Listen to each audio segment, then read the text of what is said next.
ცნობთ თუ არა თავს დამნაშავედ წარდგენილ ბრალდებაში.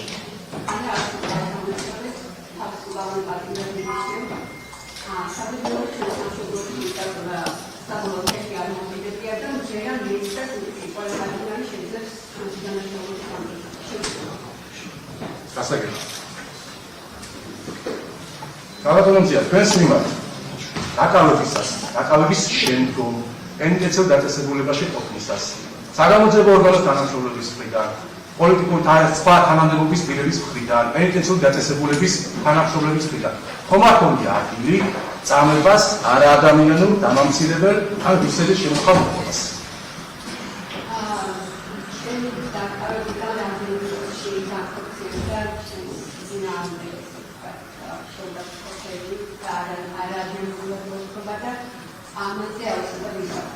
და აღნიშნულის თაობაზე, როგორც საქმის მასალები და ჩანს, ტახის ხარისხანამაც შეკითხვა მიმართული არის ხო სპეციალური ორგანოსთვის და მიმდინარეობს ძიებამში და დაკავშირებით, ხო?